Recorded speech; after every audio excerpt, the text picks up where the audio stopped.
É com o coração cheio de alegria e esperança que estamos aqui de volta ao programa Respostas aqui pela TV Imaculada. Uma saudação carinhosa a todos vocês que estão participando conosco, que está se fazendo presente nesse momento, nesse programa. Seja muito bem-vindo, bem-vinda.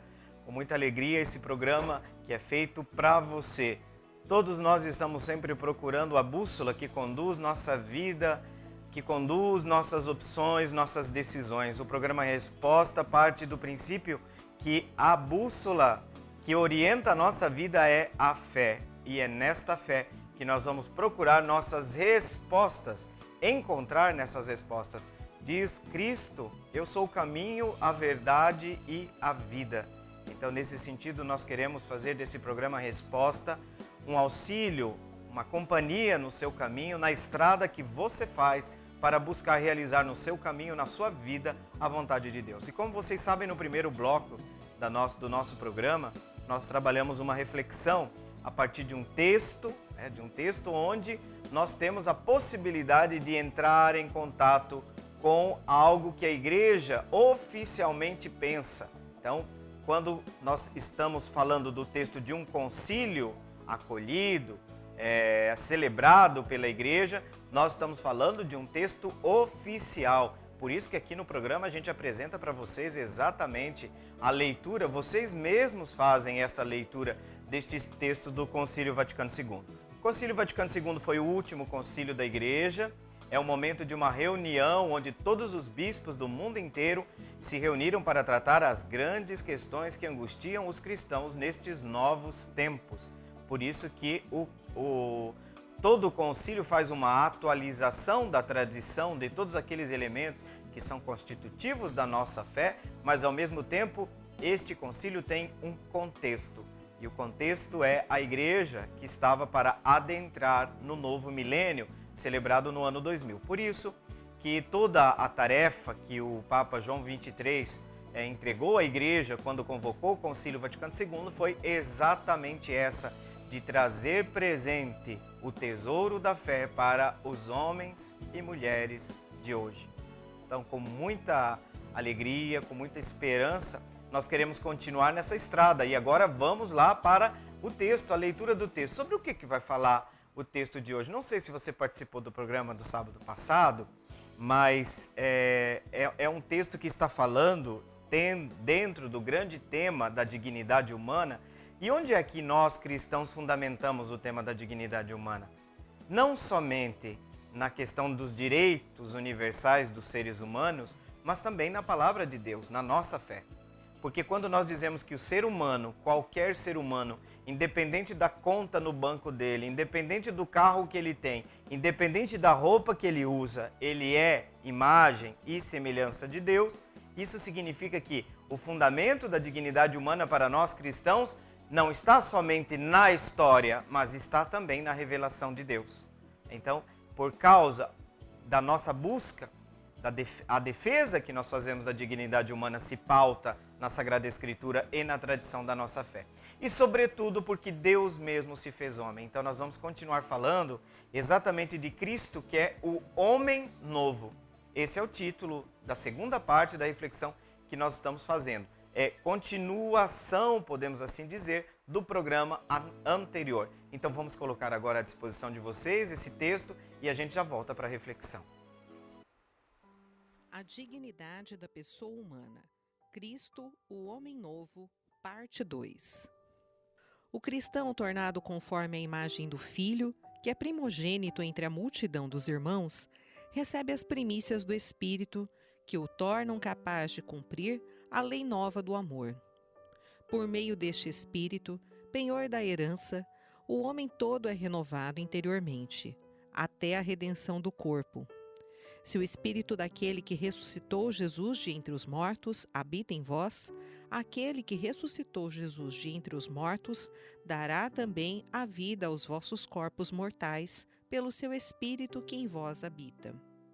É verdade que para o cristão é uma necessidade e um dever lutar contra o mal através de muitas tribulações e sofrer a morte.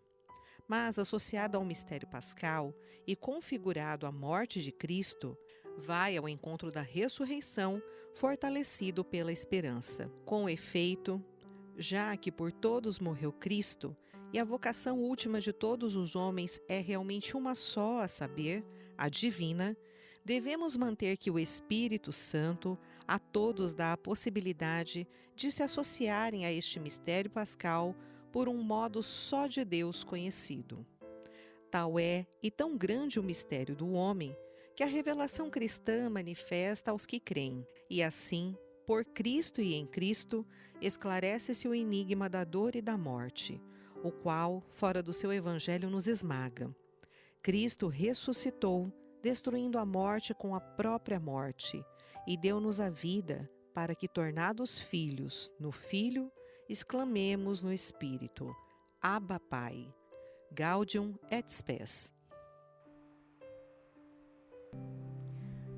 Podemos dizer que esse texto é carregado de graça, de profundidade teológica, exatamente por conta que nós estamos trabalhando a união do mistério de Cristo com o mistério do homem. E em que sentido esses dois mistérios se encontram? Na verdade, Gaudium et Spes 22, que foi a leitura do texto da semana passada, nós lemos a célebre frase: somente no mistério do Verbo de Deus encarnado, a revelação do mistério humano encontra o seu desvelamento. Então se revela o Cristo, o mistério de Deus, da intimidade do próprio Deus. Nesse mesmo mistério de Cristo se desvela o mistério do homem. Esse é um tema muito importante para quem estuda na teologia, uma disciplina chamada antropologia teológica. Exatamente, porque esta disciplina, toda ela é refletida a partir dos dados que nos vêm da cristologia, que é o estudo da pessoa de Cristo.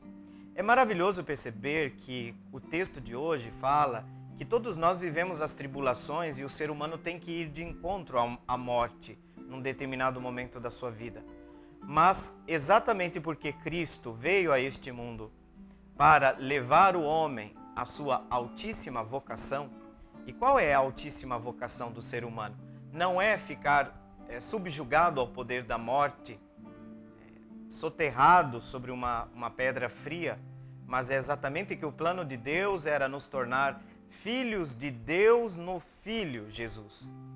E a obra do Espírito Santo, porque aparece, não sei se vocês perceberam, a pessoa do Espírito aparece por diversas vezes no texto de hoje, é exatamente essa, ou diria, é fundamentalmente essa, nos tornar conforme a imagem do Filho. Porque nós somos, a partir do livro do Gênesis, nos diz que nós somos criados à imagem e semelhança de Deus. Quero ressaltar que este "a" é craseado, não é um artigo. Feitos semelhantes.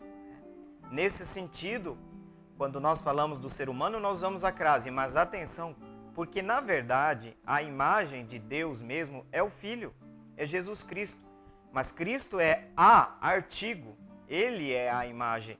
E o trabalho do Espírito Santo na nossa vida é exatamente nos tornar conforme a imagem do Filho. E o Filho que passou, que veio a este mundo, que morreu, que ressuscitou, todo ser humano se associa ao mistério de Cristo. Então nós falamos que a partir do mistério pascal, uma nova dinâmica foi introduzida na história da vida humana, na história humana. Por isso que naquela noite, a vigília das vigílias de todos os cristãos, nós começamos no escuro, não sei se vocês lembram, depois é acendido o fogo novo, e ali se canta: ó morte, onde está a tua vitória? Exatamente, porque o mistério do ser humano, da sua dor, se une ao mistério da dor do Filho de Deus. Mas a nossa caminhada, se une à dor, participa também da sua glória, participa da sua ressurreição.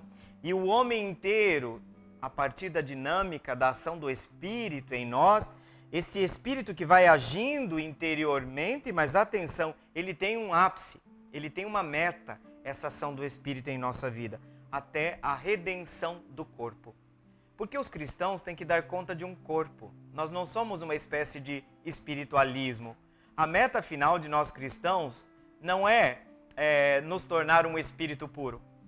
a meta final da nossa vida cristã é a redenção do corpo.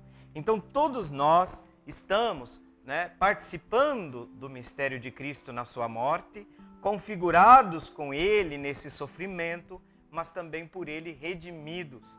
Então o Espírito, que ressuscitou Jesus é o mesmo Espírito que habita em nós. E aquele Espírito que ressuscitou Jesus Cristo dentre os mortos também dará vida aos nossos corpos mortais, pelo Espírito que habita em nós. Um trecho belíssimo da carta de São Paulo aos Romanos, um trecho cheio de esperança.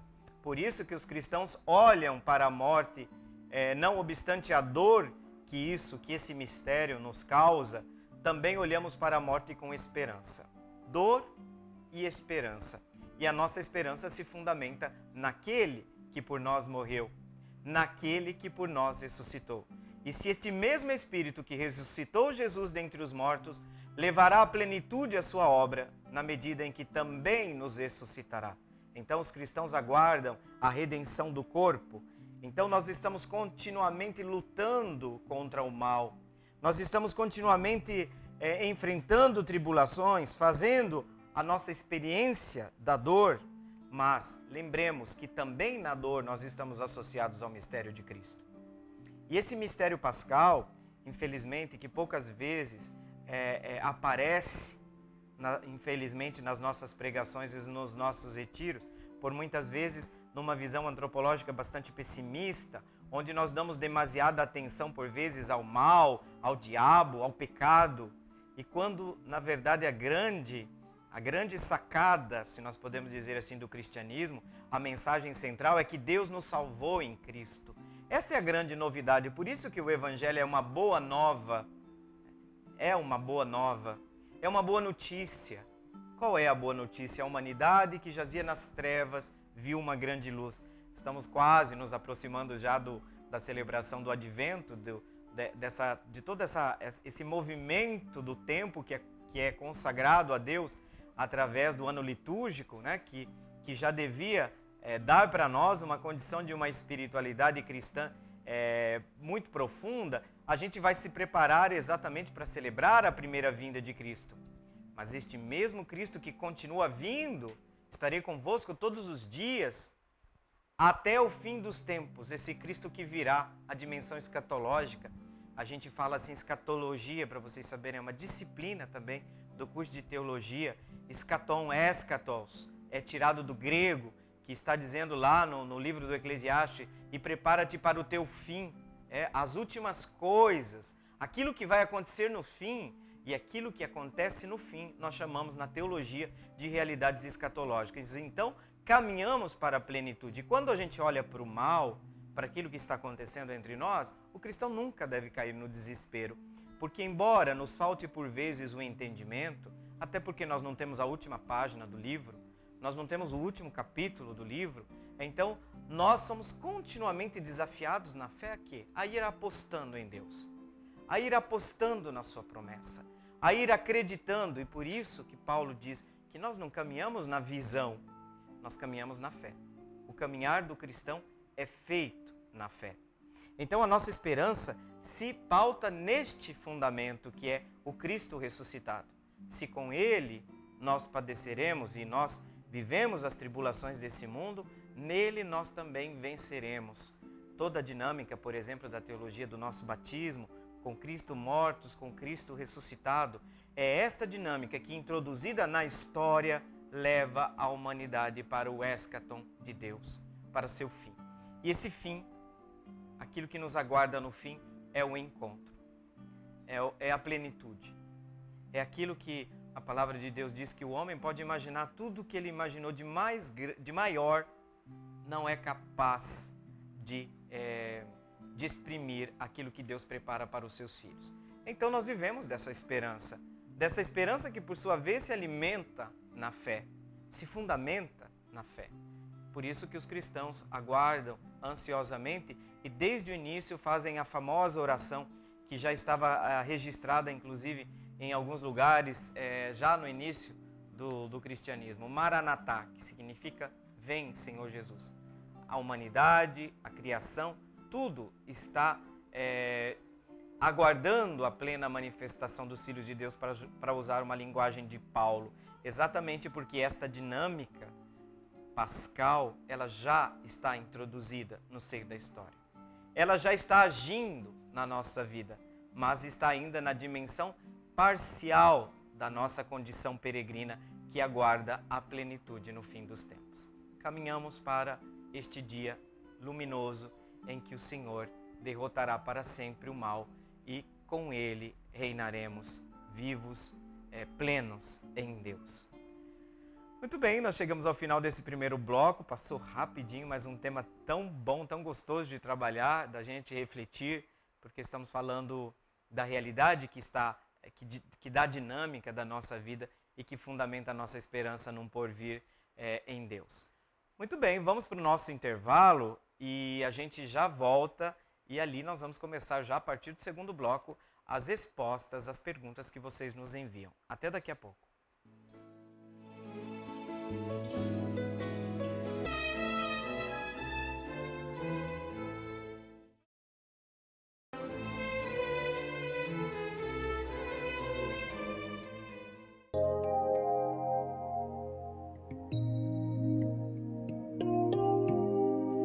Muito bem, é isso. O caminhar cristão, retomando um pouco a reflexão que a gente fez no bloco anterior, é um caminhar na fé. É a fé, a bússola que ilumina nossa estrada, nosso caminho. Falando em fé, a pergunta que nos vem hoje, feita pela Isis, lá da Vila Planalto, e nós já queremos começar então esse bloco com essa pergunta, né? Essa pergunta da Isis. Vila Planalto eu conheço porque não está muito longe lá do bairro onde eu moro. É, bem perto, não está longe não. O Fábio está dizendo também aqui que é perto, né? A pergunta da Isis é muito interessante e é oportuna, porque nós começamos ontem o mês missionário. Vocês sabem que o Brasil tem essa tradição. Setembro foi o mês da Bíblia. Agora começa o que nós chamamos de mês missionário.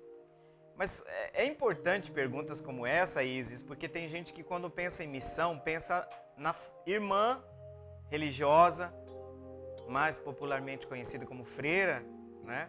No padre, no religioso, no frei.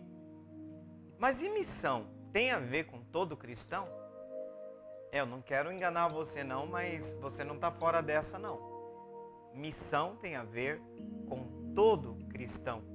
Por quê? Porque pela fé cristã, ninguém vem a este mundo por acaso. Se a gente diz que a vida é um chamado, vocês podiam logo em seguida, necessariamente, fazer a pergunta, para quê?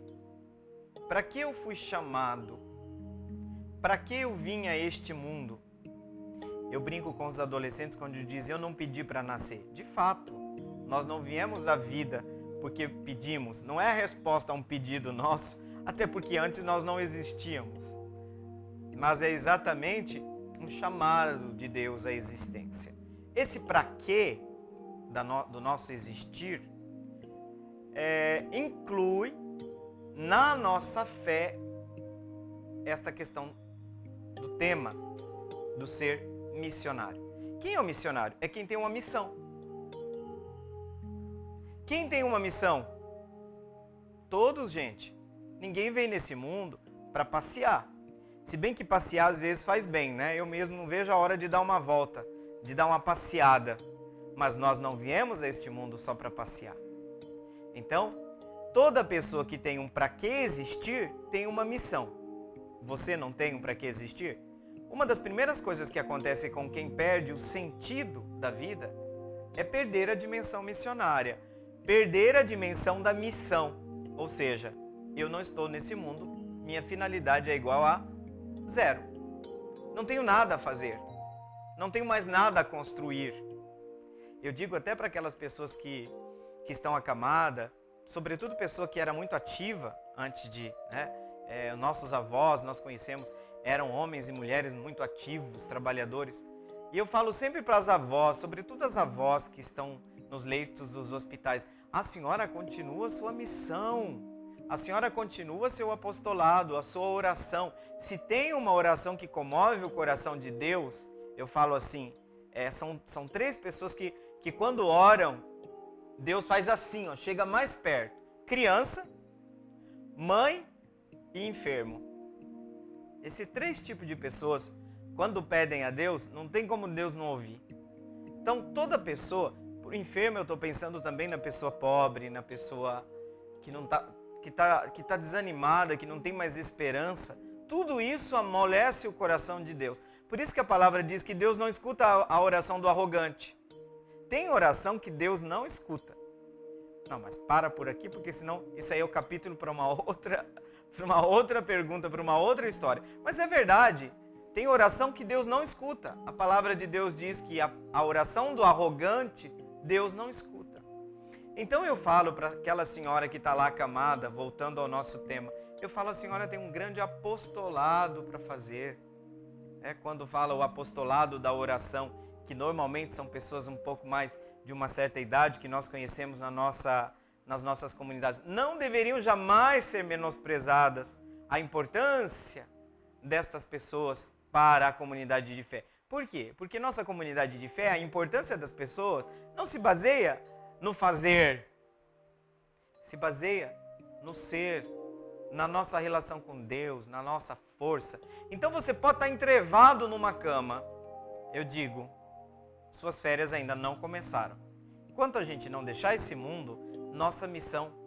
Por vezes eu penso que um doente, que uma pessoa acamada, se torna um grande testemunho. Por exemplo, quando você vê que aquela pessoa está num sofrimento atroz, um sofrimento terrível, a pessoa está ali perseverando, está ali confiando, está ali dizendo para todo mundo, quando talvez nós diríamos, cadê o seu amor por mim, Deus? Aquela pessoa está dizendo, eu sinto o seu amor.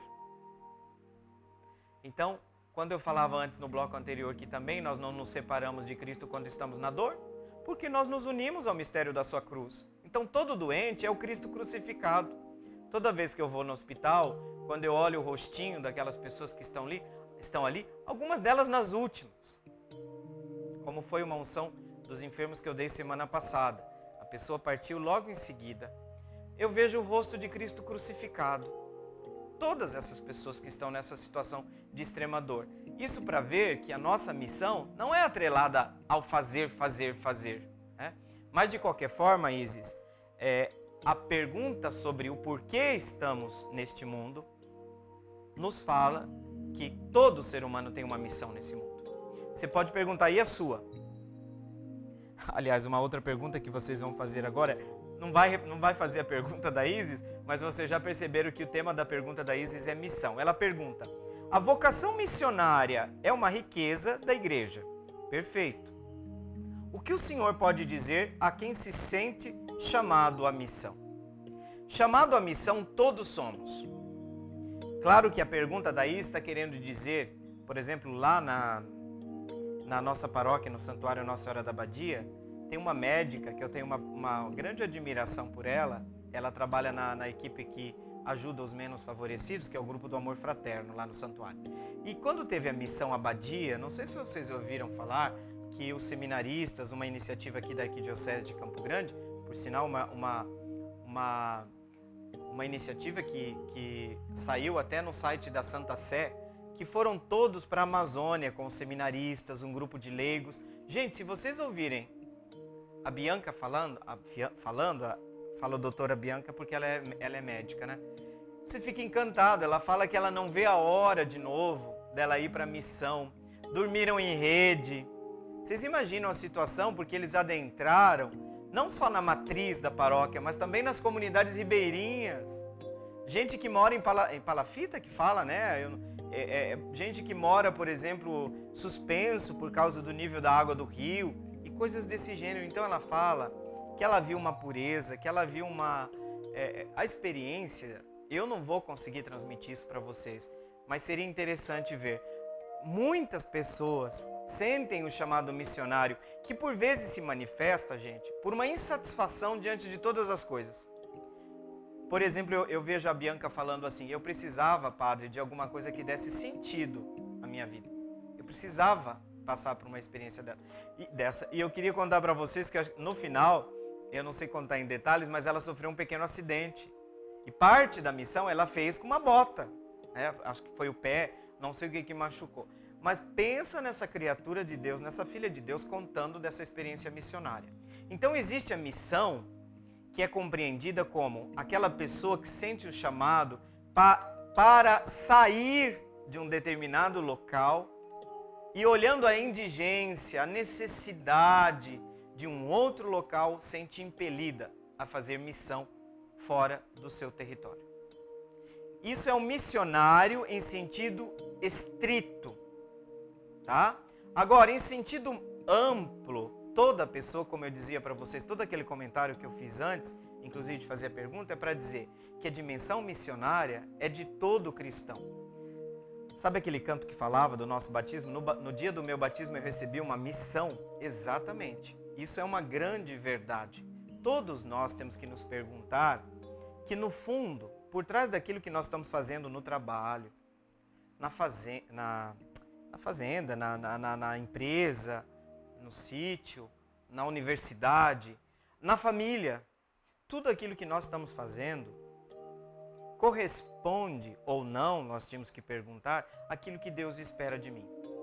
Por quê? Porque você tem uma missão, alguns de vocês têm missão como pai, como mãe, como professor, como empresário, como trabalhador, né, de uma empresa, como pessoa dentro da sua comunidade, dentro da sociedade, como político.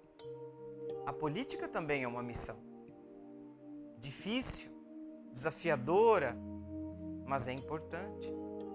Então todos nós temos que encontrar nosso lugar no projeto de Deus. Lembram da parábola dos vinhateiros, da vinha, os trabalhadores da vinha? O que o patrão fez? Passou de manhã, passou o meio-dia, passou a tarde, estava no finalzinho do dia. O que ele não queria é que ninguém ficasse na praça desocupado. O que é o desocupado aqui nesse sentido da parábola? É a pessoa que não tem o que fazer, não tem uma missão, não tem um para quê. Não é sal, não é luz. Então o chamado para trabalhar na vinha é o chamado para exercer a missão. Então você não precisa sair da sua casa para você ser missionário. Mas por vezes tem pessoas que sentem esse chamado. Por exemplo, tem religiosas que vão para a terra de missão, não querem sair nunca mais de lá. Tem religiosas brasileiras que estão na África. Pessoas que inclusive perderam a própria vida.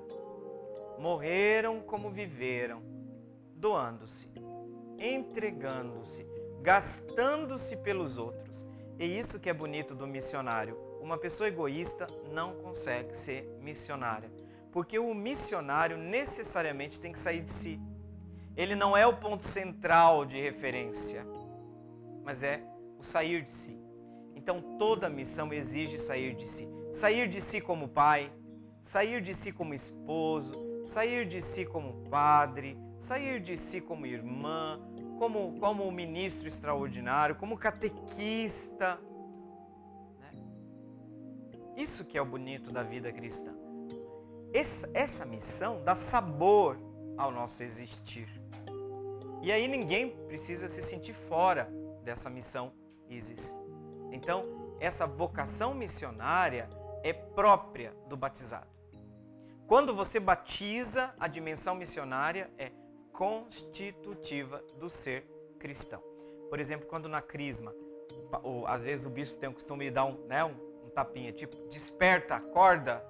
Acorda para quê? Porque agora você tem o Espírito, você tem a Eucaristia, você está pronto para a batalha. O que é essa batalha? A missão. É o viver para os outros. É o doar-se. Neste sentido, esta doação de si é correspondência à ação da graça, que ao mesmo tempo me faz crescer, me faz amadurecer, me faz me tornar mais maduro, me faz me tornar mais altruísta, mais solidário, mais disposto e ao mesmo tempo constrói o reino de Deus. Porque onde está uma pessoa que tem consciência de que o que ela está fazendo é por causa de uma missão que ela recebeu de Deus, essa pessoa, onde ela está, ela transborda alegria. Traz paz, traz justiça.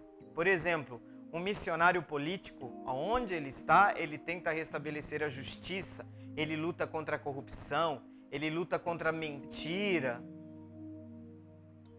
luta contra a violência com quem se opõe, porque oposição é uma coisa natural no meio político. Luta contra a demonização do outro. O outro discorda de mim, mas é um direito dele discordar de mim. Não é um direito dele me ofender, mas é um direito dele discordar, criticar. Então, onde tem uma pessoa missionária, a gente sente, faz a diferença. É a mesma coisa de um pai. Eu fico maravilhado quando a gente vê quando a pessoa tem plena consciência do que é ser pai.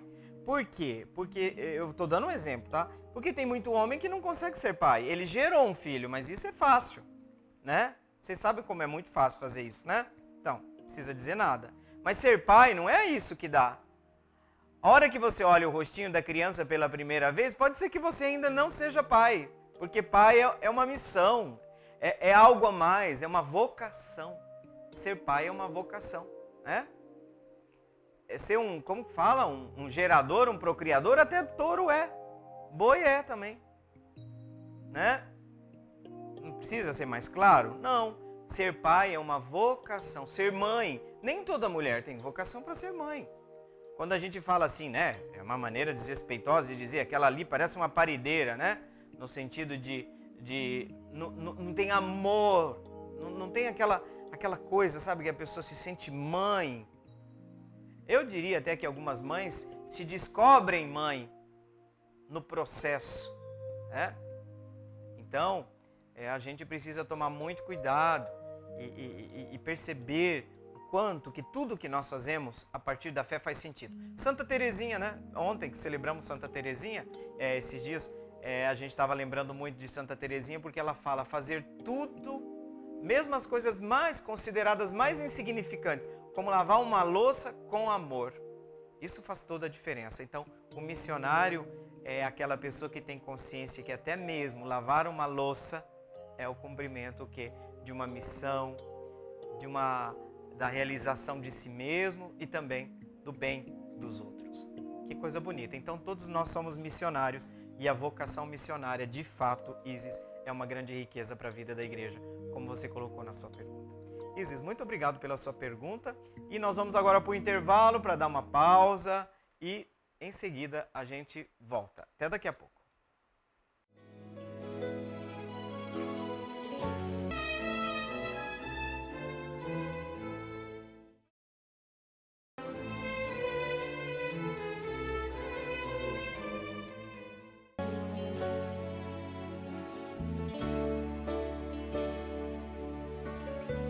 Muito bem, podemos dizer, terminando a pergunta da Isis no bloco passado, eu não sei se você chegou agora, mas ela falava sobre a vocação missionária. Podemos dizer que a equação ser cristão é igual a ser um missionário.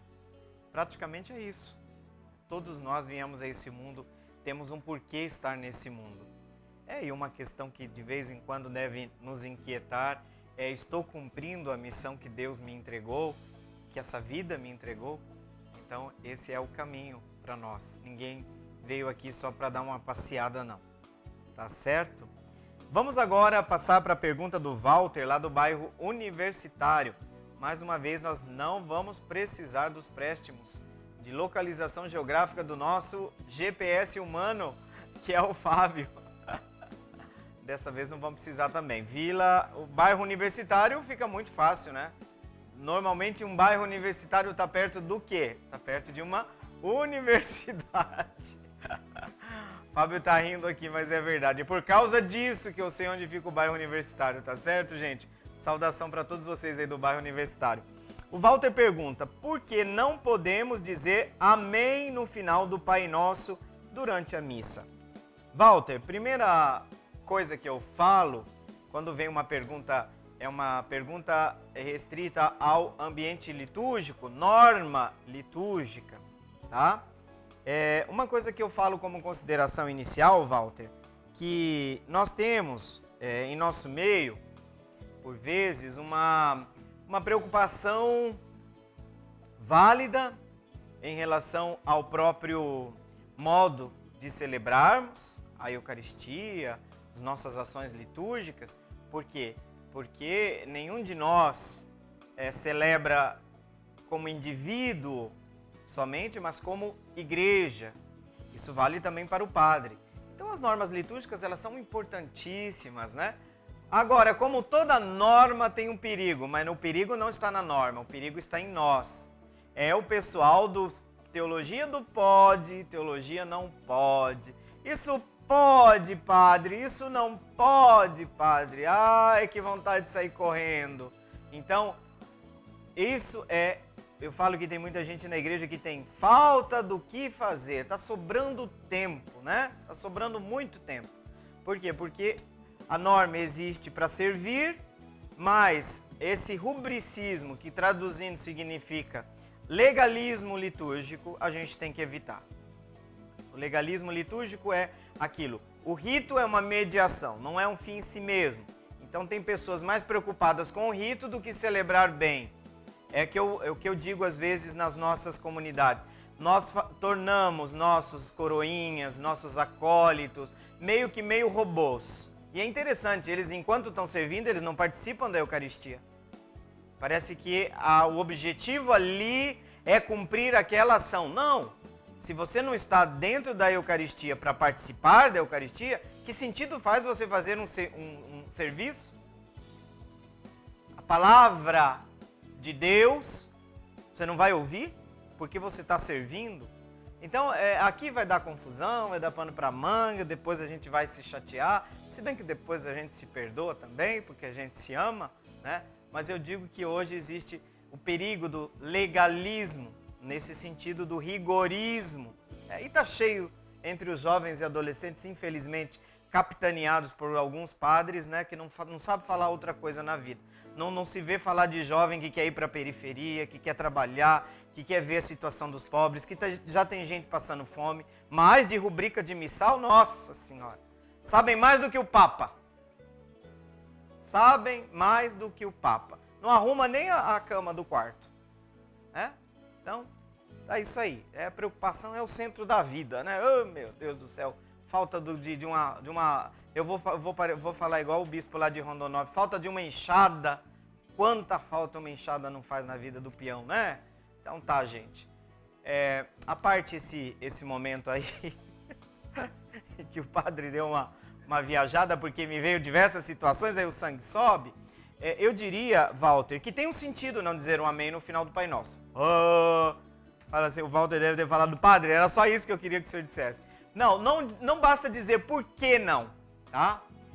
Aconteceu comigo, acontece às vezes, Walter, eu vou na onda, quando eu vejo, eu mesmo já falei o amém. Isso acontece muito raramente, mas não pode, esse amém não pode porque a oração não terminou. O amém é o fim. Por exemplo, o padre fez uma eucologia, uma eucologia, o que é? Uma oração da igreja, você termina com amém. O amém o que é? Sua assinatura. Quando é que a gente assina um documento? Final, não é? Não é no final, normalmente? No final. Então o que acontece? Quando você termina o Pai Nosso, a igreja liga no mesmo rito, o livrai-nos. Livrai-nos de todos os males, né? Aí vem o livrai-nos, logo em seguida que o padre. Então, tem o Pai Nosso no rito início do rito da comunhão. O Pai Nosso, o livrai-nos, ó Pai, de todos os males. Aí vem a terceira parte, que é onde termina, né? Onde termina. Vosso é o reino, o poder e a glória para sempre.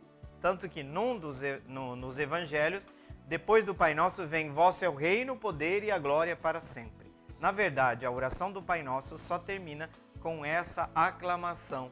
Vosso é o poder, a honra e a glória para sempre. Por isso que não se diz o amém no final do Pai Nosso, porque a oração não terminou. Terminou o Pai Nosso, mas o Pai Nosso, no rito, é parte integrante, está ligado com o que vem logo em seguida, que é a oração que o padre faz, livrai-nos de todos os males, ó Pai, dai-nos hoje a vossa paz. Né? ajudados pela vossa misericórdia, sejamos sempre livres dos pecados, né? E aí, terminou a oração, essa segunda parte da oração, vem, o povo responde, a Assembleia responde, pois vosso é o poder, a honra e a glória para sempre. Responde com texto bíblico. Só aqui terminou essa parte do rito. Porque qual que é o próximo rito, padre? Rito da paz. Entenderam? Terminou o rito inicial do rito da comunhão, passa para o rito da paz, que é aquela oração que antecipava a saudação da paz que nós fazíamos um tempo atrás. É isso. Por que não se diz amém no final do Pai Nosso? Porque o Pai Nosso está unido com a oração do Livrai-nos e só termina quando a Assembleia proclama o texto bíblico, pois vosso é o poder, a honra e a glória para sempre. É ali que termina. Entenderam? Então, Walter, muito obrigado pela sua pergunta. E é interessante porque que às vezes o missal nos orienta dentro dos ritos. Tem um porquê, né? Isso é importante conhecer. Não basta só a letra da lei, mas entender porquê. Tem um porquê está pedindo que o Pai Nosso não precisa ser dito. Agora, vai morrer, vamos parar a missa porque alguém disse o amém depois do Pai Nosso? Aí é problema de psiquiatra, não é problema do padre, né? Não tem necessidade nenhuma. Por vezes a pessoa esquece, por vezes, porque fica um pouco aspas, se não cuida, fica um pouco mecânica, né? A coisa. Um pouco por falta de conhecimento. Nosso povo, por vezes, não lembra disso. Então a gente precisa ter cautela. É importante seguir as normas, sem dúvida alguma, porque eu disse para vocês que nós não somos nós os protagonistas da ação litúrgica. É Deus. É o seu Espírito que age em nós. Nós estamos ali em comunhão de fé com a igreja. Tá? Então, nesse sentido, que a gente precisa, sim, escutar essas normas com muito amor, com muito carinho, né? Exatamente para a gente celebrar com a igreja, na fé da igreja. Tá certo? Essa aqui é uma pergunta que, inclusive, eu trouxe aqui pro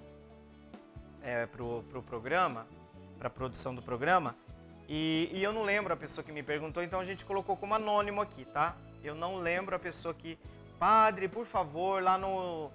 provavelmente pode ser que você esteja assistindo, responde para nós lá no programa respostas, porque essa é uma questão que angustia muita gente. Até aconteceu um caso muito parecido numa família não faz muito tempo. Inclusive nós conversamos muito sobre isso com um casal que a senhora falecida, né, apresentou à família antes, muito católica, essa senhora, o desejo de ser cremada. Esse é o tema da nossa resposta. A pergunta é, o cristão católico pode pedir a cremação do corpo de um familiar? Vou começar respondendo para vocês que sim, porque já a consciência que a igreja tem, colocou inclusive dentro do ritual de Ezequias. Padre, o que é ritual de Ezequias? Ezequias é uma senhora? Não, Ezequias é aquele ritual que antecipa o sepultamento da pessoa. Quando você chama o diácono, ou padre, ou ministro, né, o ministro leigo devidamente preparado, aquelas orações que se faz com o corpo ali presente antes do sepultamento. Tá? Nesse ritual que diz como que o padre faz, se o defunto, se a pessoa morta está na casa, se está na capela, todas aquelas orações que se fazem, esse é o rito de Ezequias.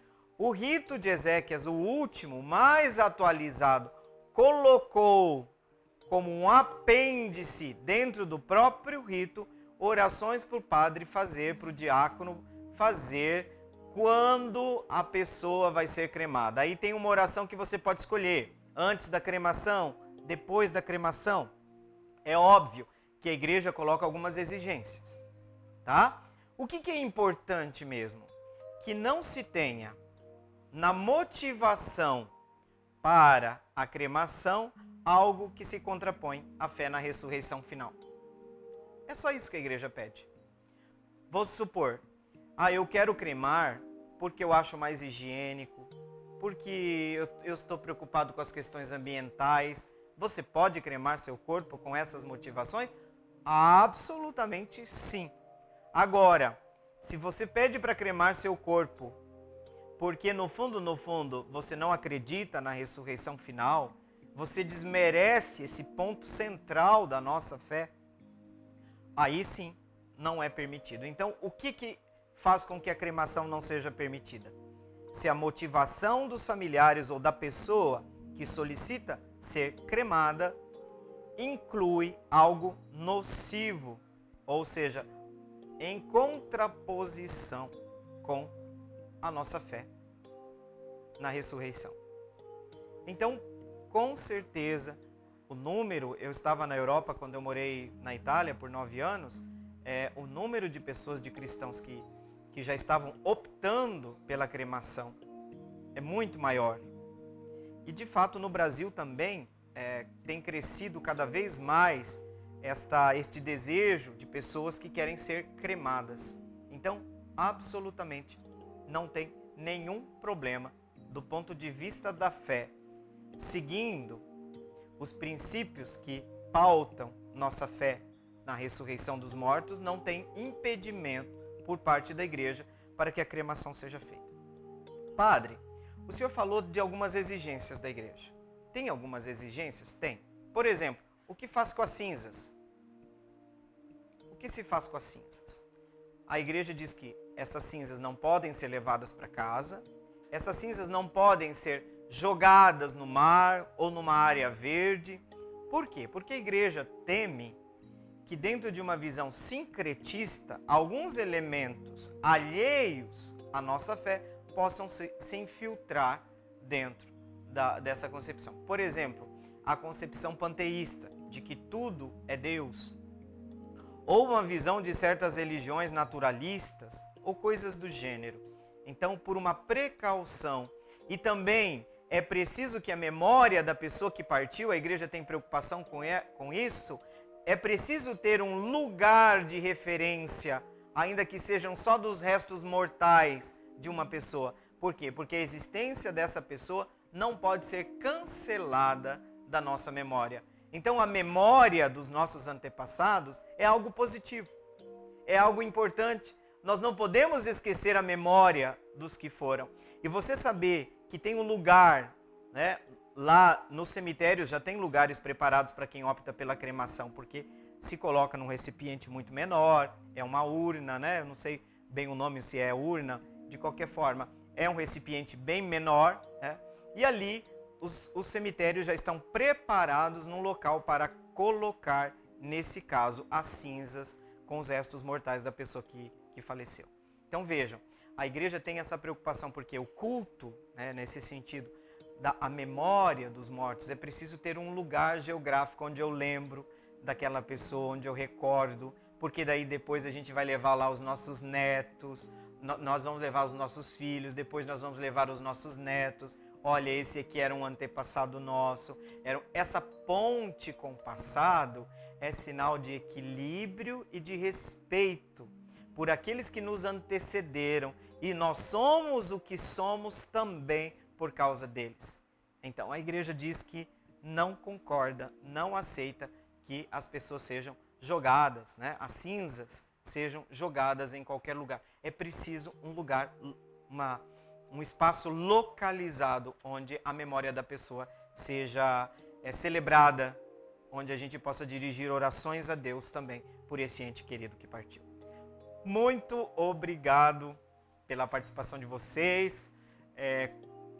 Um abraço carinhoso a todos vocês que têm participado, que têm feito audiência do programa Respostas. A gente trabalha com muito respeito, com muito carinho a todos vocês e queremos então deixar no final deste nosso encontro, como de costume, aquele pedido da bênção divina, que essa bênção divina traga esperança, traga luz na sua vida, sobretudo se você está vivendo um momento difícil da sua caminhada, do seu trajeto, da sua peregrinação neste mundo.